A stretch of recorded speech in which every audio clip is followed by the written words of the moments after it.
Once upon a time, in a small and remote African village called Nkemdelim, there was a young and talented midwife named Amina.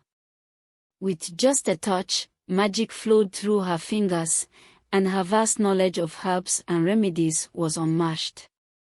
The women of the village sought her help in their most vulnerable moments, trusting that under her care, every birth would be a success. She was a beacon of hope in a place where access to medical care was limited. However, Amina carried a deep and dark secret. She was not merely a mortal but a spirit of the forest, sent by the gods to protect the women of the village from an ancient evil that had haunted the region for centuries.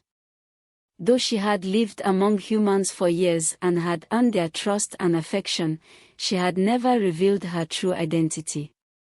Each night, under the cover of darkness, she retreated to a clearing in the forest, where she communicated with the spirits of nature, seeking guidance and strength.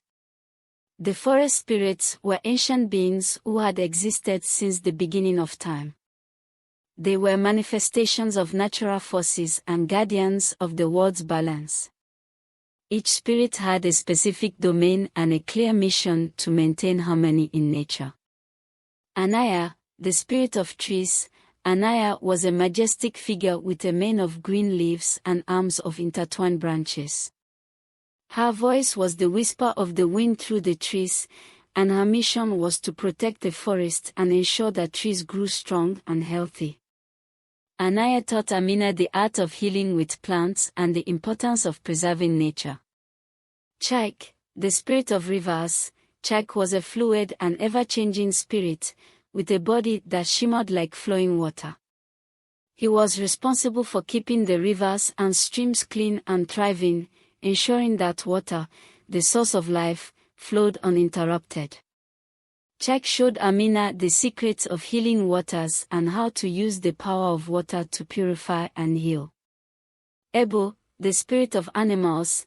Ebo was a kind and wise figure, able to communicate with all the creatures of the forest. His mission was to protect the animals and ensure they lived in harmony with their environment. Ebo taught Amina to understand the language of animals and to use their wisdom to face challenges. Ifunanya, the spirit of air. Ifunanya was an ethereal and light spirit, appearing as a gentle breeze that caressed everything in its path. Her task was to maintain the balance of the air and ensure that the seasons changed harmoniously. Ifunanya taught Amina the power of the winds and how to use the air to cleanse and revitalize the body and spirit. Each of these spirits had a special connection with Amina, guiding and protecting her in her mission to save the women of the village. Together, they formed an unbreakable bond that allowed them to face any adversity. One day, a powerful shaman named Tariq arrived in the village. He was a man of great wisdom with the gift of seeing beyond the visible. He had heard of Amina's incredible abilities and wanted to uncover her secret. Intrigued by her mystery, he began to observe her closely, noticing small details that others overlooked, how plants flourished in her presence and how animals seemed to follow her with reverence. Tariq was known for his healing skills and his connection with spirits. He had traveled across many lands, helping communities in need and learning from different cultures. When he arrived in Nkemdelim, the villagers welcomed him with open arms, hoping that his knowledge could complement Amina's.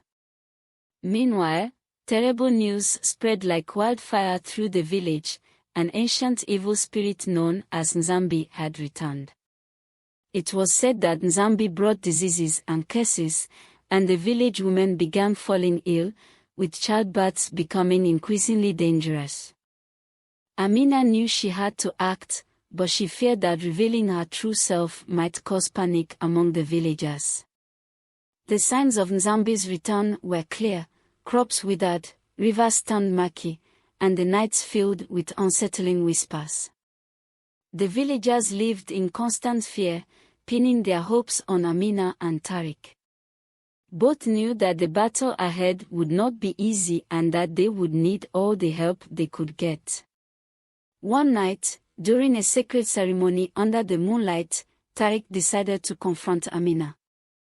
He faced her before all the villagers, who had gathered in a circle around a great bonfire. "Amina," he said in a firm and resonant voice, "you are not of this world.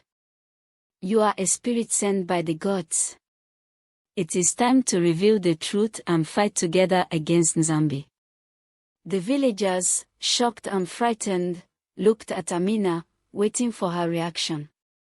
With tears in her eyes, Amina decided to speak. "It is true," she confessed with a trembling voice. "I am a spirit of the forest. I was sent here to protect you. Nzambi has returned, and I need your help to defeat him." With the truth exposed, Amina and Tariq joined forces. Using their ancestral knowledge and Amina's magic, they summoned the spirits of nature. The full moon shone brightly, and a mystical wind blew through the forest clearing, carrying the song of the ancestors. The battle against Nzambi was fierce and exhausting. Rivers of light and shadow clashed in a titanic struggle, while the villagers watched with their hearts in their throats. During the battle, Amina and Tariq used their combined skills to create a protective shield around the village. Nzambi's forces tried to break through, but they were repelled by the power of light and the love emanating from the villagers. Each time Nzambi attacked, Amina channeled the energy of the forest spirits, while Tariq recited ancient spells to strengthen the shield. Realizing they needed a definitive solution to defeat Nzambi, Amina and Tariq sought the counsel of the village elders, who told them the legend of an ancient amulet hidden deep within the forest.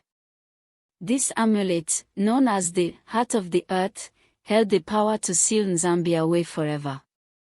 Amina and Tariq embarked on a perilous expedition to find the amulet. They crossed dense forest, turbulent rivers, and steep mountains, facing trials that tested their courage and determination. However, with their ingenuity and the help of the forest spirits, they overcame every obstacle. Finally, they reached a hidden cave deep in the forest.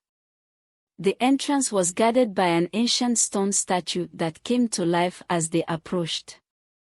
The statue, an eternal guardian of the amulet, posed the riddle they had to solve to prove their worth. Combining their wisdom and knowledge, Amina and Tariq solved the riddle and were deemed worthy to enter. Inside the cave, they found the Heart of the Earth resting on a crystal pedestal.